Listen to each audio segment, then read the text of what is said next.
Okay, so today I'm on a Zoom call with to Australia in Byron Bay, no less, with Peter Lawrence. Peter, for the people at home that may not be familiar with you, can you describe what you do for a living? I can. I've been a professional gambler one way or the other since I was probably definitely professionally since I was 25. I, around that time, became a bookmaker, but since I was a very young boy, I was going to the races with my father. From the time I was about 16, I read a lot of books on punting and how to win at punting, and with that naive optimism that you have when you're a teenager, I was sure that I was going to make a success of it. So I've been trying to actually turn a profit and win at the races since I was 16. Okay, so how long from when you were 16 did it take you to actually turn a profit? Well, I can remember my father, even when I was younger than that. It's going to sound like a crazy story, but when I grew up in Australia, racing was just very, very big. It was always the back page of the sport of the daily newspapers. The sport would be full of racing.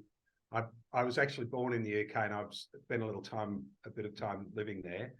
So where in the UK it would always be the football that was the dominant thing in the sports pages, here it was always racing, and everyone went to the races. And so I was betting, getting my father to put bets on for me from a young age, probably, I won't even say how young.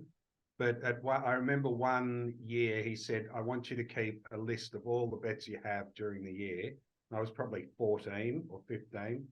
And I'm going to prove to you at the end of the year you can't win. And I did actually show a profit even at that time, which would definitely have been more luck than necessarily good management. But I do think that some people do have an innate feeling for what they're looking for. And I did spend a lot of time thinking about racing and, as I say, trying to read as many articles, even in those days, magazine articles, books on how that might be possible. And And had a lot of confidence in my own ability for some reason. what was there an element of form study or sort of basically basic picking winners that you suddenly had a eureka moment? This is the bit. Well, when I was quite a young boy, I read there was a weekly publication, might have been monthly publication here called, now I'm trying to think of what it was called, Racetrack. And at one time they published a whole series of what we would now think of as sort of par times for different distances at all the major courses in Sydney and Melbourne. And in that time, not many people really talked about the times of races in Australia. It wasn't a big factor. So I probably spent a couple of years trying to work out, using those sort of rudimentary graphs, on what would be how to pick winners just using times. And then when I was about 16, a book came out in Australia called Winning by Don Scott, who's like the Phil Bull of Australian punting. He was a famous punter, and they had a betting syndicate called the Legal Eagles, and he wrote a book called Winning. And it was all about using weight ratings and class tables.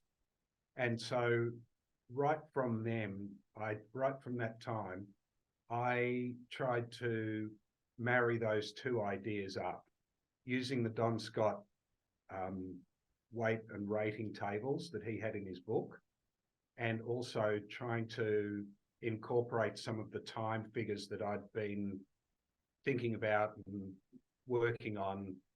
And I continued to do that for the next forever. I'm still using a not dissimilar sort of thing. And in fact, I did actually have a time working for Don Scott when I was about 18 or 19. So that was great. Did you, as you were, becoming a successful punter, did you meet Yeah. other successful punters that gave you even more hope or confidence that there were people out there beating the books? Not so much in those earlier days. And obviously I was doing other things. I was going to school. Had a job and whatever else. But when I decided to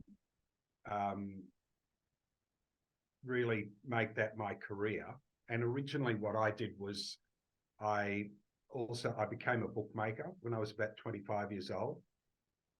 And I was living in Canberra at the time. And the Canberra ring was very big. There was 28 odd bookmakers that would race every Saturday. And I did at that time actually meet Rob Waterhouse. And he's been a really terrific mentor for me. And through that association over a long time now, 35 years, I've of course met other successful punters, and so I know that there's a number of them out there. And also in those days in Australia, and particularly before the internet, and most particularly before unfortunately the British corporates got a foothold in Australia, the betting ring was an incredibly dynamic place. And why did you decide to become a bookmaker when you were doing so well as being a punter? Well, I guess in those days, the most famous punters were bookmakers. There was Rob Waterhouse, there was Mark Reed, and there was like a saying that you'd be an opinion bookmaker. So really you were punting through the book. And as I say, it was a different environment to the betting shop environment that you have in the UK, where I guess the boldest and the most opinionated people at that time were bookies challenging the punters to pit their wits against them, and you had the advantage of having the percentage on your board rather than being against the percentage. You said Rob Waterhouse put us together for this interview. You said he was sort of a mentor to you. What was the most important thing he taught you? Rob was the first person I'd ever met who used to talk about what now is a common thing talked about in Australia, the SP profile. And he would also do a market after the race on what price you would take it if that race was run again tomorrow, which to me seemed like a sort of bizarre concept. But that has probably become the dominant idea in setting early markets in Australia, what price the horse was last start. And I'd never really even considered that to be a factor that you would be looking at. What would you say? And I don't expect you to give all your secrets away, but what would you say your edge is at the moment?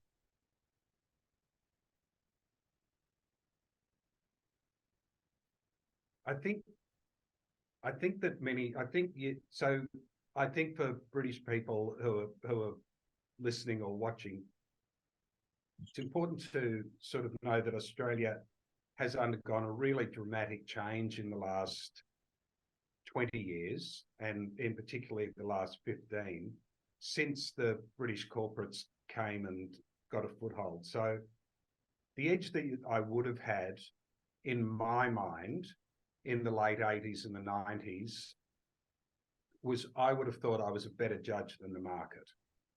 And I was prepared to pit my wits against the other players in the market.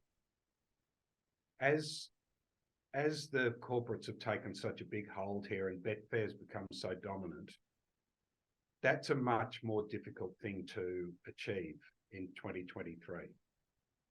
You're really pitting your wits against the very smartest people in the world if you're pitting your wits in the last 20 minutes of betting, because it's really a reflection of Betfair, and Betfair's a reflection of the smartest people. So I would say today, the edge for me is trying to beat the market in those few days leading up to actually race day, where you're still pitting yourself against the opinion of those bookmakers rather than the opinion of the other punters. So early betting on a Wednesday for Saturday's races in Australia, or a Thursday, there's definitely an edge there if you know what you're doing. You've had to evolve, obviously, over the years to keep ahead of the game. Do you, a bit more specific, do you specialise in any way in your betting? Evolving is exactly right. So when the internet came in, I could see so a couple of things happened almost in tandem in Australia. The internet came, casinos began to be licensed, and poker machines became very, very prevalent in clubs and pubs in Australia in the early 2000s. The result of that was there was a dramatic drop-off in racecourse attendance. And I stopped then being a bookmaker in about 2003 or 4 or 5, somewhere around there. And then I've just been a professional gambler ever since. I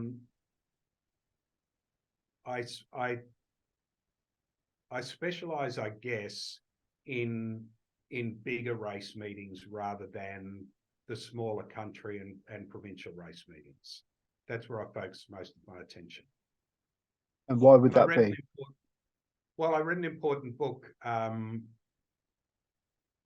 by Tim Ferriss, which was called The 4-Hour Workweek, which is a funny old concept, but in that he was really promoting the idea of the 80-20 principle, that 80% of your income will come from 20% of your effort, and that people spend an enormous amount of time trying to make that extra 20%, and you really need to focus on the 20% that brings the 80% of your income.